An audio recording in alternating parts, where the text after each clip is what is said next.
უცვლელი უნდა იყოს, რასაკვირველი არის ქუჩის პროტესტი, ეს ყველა დათანხმდება ამაზე, რომ საჭირო არის, რომ მუდმივი წნეხი იყოს და მუდმივი ზეწოლა იყოს ქუჩისგან, მაგრამ ახლა არ ვიცი თუ თვალი დაავლეთ, რაც მოხდა ბოლო ხანებში დიასპორაში.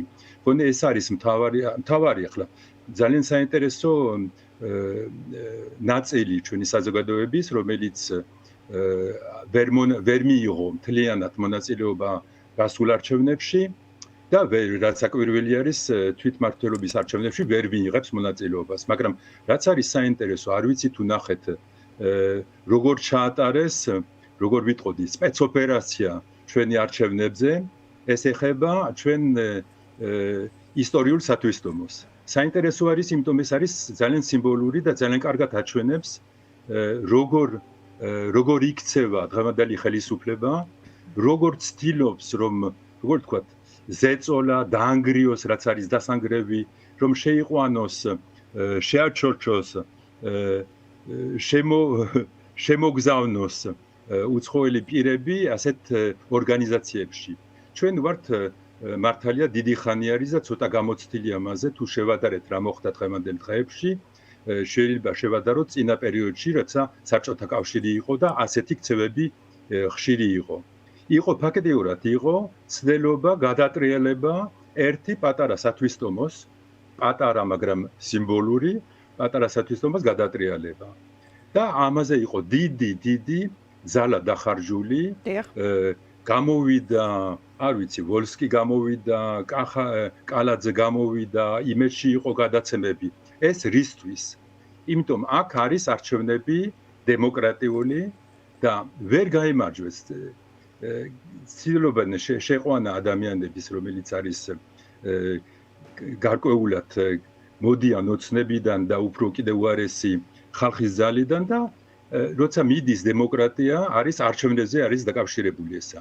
და ვერანაირად ვერ მიიღეს მონაწილეობა იმაში, იმიტომ დაუთმეთ ესა, ჩვენ ვარ დემოკრატები, ნამდვილი დემოკრატები და უთმობთ ამას, მაგრამ ვერ გაიმარჯვეს. ესე იგი, ეს არის მაგალითი იმისი, რომ ძალიან დაინტერესებული არიან საერთოდ დიასპორაზე. ყველა მიცის, რომ არის ჩვენი უდიდესი ძალა უცხოეთში. და ამისთვის საჭირო არის, მე ძალიან ვფიქრობ ამაზე, რომ საჭირო არის, რომ ძალიან იყოს დიდი და მაგარი აქტიურობა დიასპორას მიერ. ეს არის მაგალითი ამისთვის. იმიტომ ამბობენ, მათი ლოზუნგები არის შემდეგი, რომ თქვენ იცეკვეთ და იმღერეთ, მაგრამ ძალიან გხდოთ, აქეთ ნუ შეხედავთ. ნუ უყურებთ დემოკრატიას, ნუ უყურებთ, რომ არის სინდისის პატირვები, ნუ უყურებთ, რომ შლით აქციებს ქუჩებში, ნუ უყურებთ, რომ ვანთავისუფლეთ ადამიანებს. თქვენ მოუარეთ ცეკვას და სიმღერას და წყნარად იყავით. შეიძლება ერთ დღეს მოგცეთ ხმა, მაგრამ ეს გვიან მოვა ალბათ.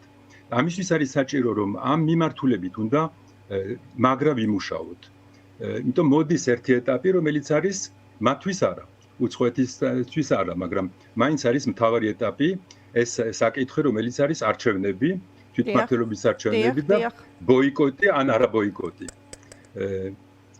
მოვისმინე, რომ ბოიკოტი შეიძლება არასწორი სიტყვა არის, მაგრამ არ ვიცი თუ ჩემი აზრი გაინტერესებთ ამ. დიახ, გისმენთ, ეს კითხეთ, დიახ, ბატონო ოთარ, თქვენი აზრი არ თანამშრომლობას იყენებენ აი ამ სიტყვას ისინი, ვინც ამბობენ, რომ ბოიკოტიო არასწორი სიტყვა არის. აი, თქვენ როგორ უყურებთ თვითმმართველობის არჩევნების საკითხს? თქვენი პოზიცია როგორი არის, ბატონო ოთარ?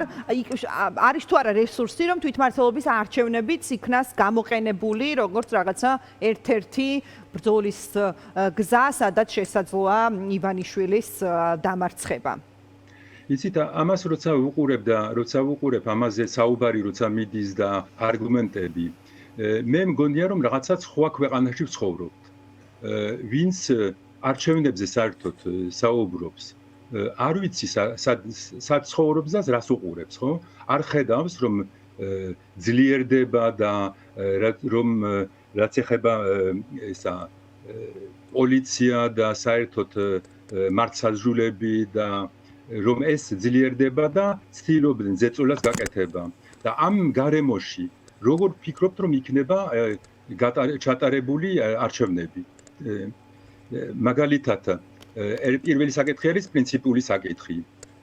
როგორ უნდა ვაღიაროთ ამ გზით არალეგიტიმური მთავრობა, ესე იგი, ვინც არის ამის მომხრე, მონაწილეობა რომ მიიღოს, აძლევს რო ვთქვა, ლეგიტიმურობას, არა? და როგორ გაიგებენ ახლა უცხოელები? უცხოელები გვიყურებენ, არა? დათანხმდნენ იმაზე, რომ ჩვენი არჩევნები იყო საპარლამენტო არჩევნები იყო მოპარული. ყველა თანახმარის ამაზე და ამ საფუძველზე არის დასანქცირებული მთავრობის პირები, ხომ? ამერიკის მიერ, ევროპის მიერ და შეიძლება მოვიდეს, ამაზე შეიძლება ვისაუბროთ, მოვიდეს ნელ-ნელა სხვადასხვა ქვეყნებიდან სანქციები, არა? მაგრამ თუ ჩვენ დავთანხმდით იმაზე, რომ მივდივართ ასეთ არჩევნებზე, ნიშნავს, რომ ვცნობთ ერთნაირად არალეგიტიმურ მთავრობას, არა? მე ისა, როგორ ვთქვათ, ვინ ფიქრობს, როგორ უნდა ჩავატაროთ კამპანია? როგორ შეიძლება ჩატარება ასეთ გარემოში კამპანიას, როცა ვიცით, რომ ჯერ ერთი კანონები იცვლება, არჩევნების კანონები იცვლება, არის საარჩევნო სისტემა ესეც იცვლება და ვის ხელში არის ესა? ვის გონია რომ შეგვიძლია რამე გავიმარჯვოთ ამ გზით? მესმის ბატონო ოთარ, მესმის ძირითადად ეს არის სწორედ არგუმენტები იმ ადამიანების, ვინც ამბობენ, რომ არ ღირს თვითმმართველობის არჩევნების კუთხით რაღაცა შეყოლა ივანიშვილს შევყვეთ თვითმმართველობის არჩევნებში, მაგრამ კი ბატონო, გასაგებია ეს არგუმენტები, თუმცა ასევე ფიქრობ საზოგადოება სჭირდება დაინახოს მეორე მხარო, ხო? აი თქვენ აი ამ იმას რაღაც აი ამ სცენარს, რომელიც მოყევით, არ განიხილავთ და კი ბატონო, ესე ხედავთ, რომ უფრო გაუარესებულ გარემოში კიდევ უფრო მეტად გააყალბებს ქართული ოცნება, ამით ლეგიტიმაციას მიიღებს, ეს არის თქვენი არგუმენტები. კი ბატონო, მესმის, ამას ხედავთ. დამანახეთ მეორე გზა მაშინ, ბატონო ოთარ, მეც და მაყურებელსაც, აი რა არის ის მეორე გზა? გადავდოთ ეს თვითმმართველობის არჩევნები გვერდზე, რა არის ის სხვა გზა, რომელიც გვაჩვენებს, როგორ მარცხდება ბიძინა ივანიშვილი? აი სად ხედავთ აი ამ სხვა გზას? რაში ხედავთ? მგონი საჭირო არის რომ იყოს ცოტა გავაძლიეროთ ზეწოლა. ვიცით რომ არის სამართალდამცვები, რომელიც აკეთებენ არასწორ დეკლარაციებს სასამართლოს წინ, რომელიც ტყუილით მოდიან, ეს უნდა იყოს დამიზნებული, უნდა ვიცოდეთ ვინ არის, უკვე ვიცით ვინ არის. მაგრამ როგორც არ გამოდიან ოცნების როგორ ვთქვით, ჩინოსნები, არ გამოდიან ქუჩაში, არავინ არ ხედავს. იმიტომ იციან რომ ძალიან რთული არის მათთვის რომ გამოვიდნენ და სადმე გამოჩნდნენ, არა? იგივენაირად უნდა ასეთნაირად უნდა მოვიქცეთ სასამართლოს პირების წინამდე, ისა სამართალდამცველების წინამდე, უნდა იყოს ყოველდღიური ზეწოლა, არა მარტო აქციებში. ვიცით ეს ყველა ადამიანები საცხოვრობენ, ვიცით რას აკეთებენ. უნდა იყოს ყოველ დღე უნდა იყოს ნახსენები ვინ არიან და რას აკეთებენ. მე დარწმუნებული ვარ რომ ნელ-ნელა ესა და შეიძლება ჩხარჩხარა, იმიტომ რაც როცა ვუყურებთ რა ხდება საგარეო საქმეთა სამინისტროში, რომ არის განთავისუფლები, არის ბევრი ხალხი. ეს მივდივართ ის ქვეყანა მიდის უბსკურულში. ესე იგი, ვინც იყო განათლებული, ცოდნა რომ ქონდა, ეს ყველაფერი იკარგება.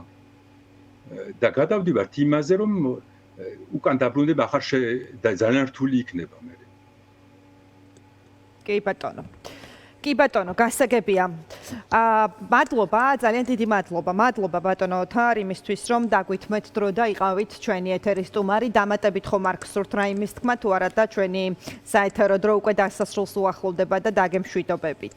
ხო, ორი წამით ვიტყოდი რომ გადავხედოთ მომავალ დღეებში რა მოხდება. ხომ ნახეთ გუშინ რომ რაც ეხება საფრანგეთს მინისტრი რომ გამოვიდა და განცხადება გააკეთა, ვიცით რომ 15 ივლისში კიდე იქნება შეხვედრა ევროპის მიერ ბრიუსელში და ალბათ გადაწყდება. ამასათამე მოდის ახლა მეგობარის აქტის გადაწყვეტილებაც, ბევრი რამე არის, რომელმაც შეიძლება შეცვალოს გარემო და ჩვენი ვითარება. ბრიტანული სანქციებიც ვიცით რომ გზაშია, ამიტომ ესეც ძალიან მნიშვნელოვანია და კი ბატონო, როგორც ჩანს, ქვეყნის გარედან ჩვენი მეგობარი ქვეყნების მხრიდანაც მხარდაჭერა აი ამ კუთხით იქნება კიდევ უფრო ძლიერი და კი გეთანხმებით, საფრანგეთი ნამდვილად არის ერთ-ერთი აქტიური მხარდამჭერი ქართველი ხალხის აი ამ პროცესში, რასაც ქვია ჩვენი რაღაცა ევროპულ ოჯახში სრულფასოვანი გაწევრიანება. და ჩვენი როლი ამაში არის მთავარი დიასპორას როლი საერთოდ არა მარტო საფრანგეთში, არამედ სოფლიოში. ეს არის ძალიან სერიოზული როლი, ესე იგი ჩვენ უნდა დავაწვეთ და იყოს ისა ზეწოლა, ვინც არის ჩვენი ისა მეგობრები, ვისაც ვიცნობ დეპუტატები და ასე შემდეგ, რომ გავიტანოთ ჩვენი პოზიციები.